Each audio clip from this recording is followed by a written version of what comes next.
ഗുരുവായൂർ അമ്പലത്തിൽ കൃഷ്ണൻ്റെ ആനയാണ്. അമ്പലത്തിൽ ഇന്ന് ശ്രീവേലിക്ക് വേണ്ടി കൊണ്ടുവന്നതാണ്. 3 ആന ദിവസം എഴുന്നള്ളിക്കും. അപ്പോൾ ഒരാൾ ഇവിടെ നിൽക്കുന്നുണ്ട്, ബാക്കി 2 പേര് ഇപ്പോൾ വരും. അവർ ആനത്താവളത്തിലുണ്ട്, മൂപ്പര് ഇവിടെ നിൽക്കുന്നുണ്ട്. അപ്പോൾ ഞാൻ ഒന്ന് വീഡിയോ എടുക്കാമെന്ന് വിചാരിച്ചു. ഇപ്പോൾ ഇന്ന് രാത്രി എഴുന്നള്ളിക്കലുണ്ടാവില്ല 9 മണിക്ക്, അതിനുവേണ്ടി കൊടുന്ന് ഇവിടെ നിൽക്കുന്ന കൃഷ്ണൻ്റെ ആനേനെ കാണാം എല്ലാവർക്കും.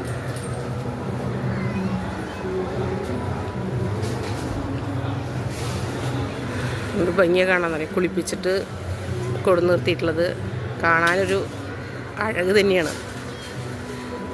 അതിന് മേലെയാണ് കാലത്ത് രാത്രിയാകുമ്പോൾ ഗുരുവായൂരപ്പനെ കയറ്റി നിർത്തി ആനപ്പുറത്ത് ആൾക്കാരും കൂടി പോവും.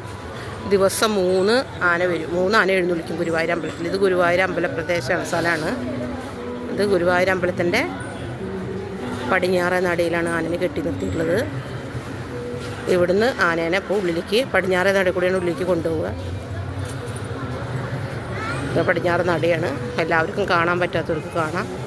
കുളിപ്പിച്ച് നല്ല ഭംഗിയായിട്ടുണ്ടാവും കാണാൻ. ഒരു ഭയങ്കര ഭക്ഷണം കഴിക്കണം, ഭക്ഷണപ്രിയനാണ്, ഭക്ഷണം കഴിച്ചുകൊണ്ടിരിക്കുകയാണ്. ഓക്കേ, എല്ലാവരും കാണാൻ ശ്രമിക്കുക ഗുരുവായൂരപ്പൻ്റെ ആനേനെ.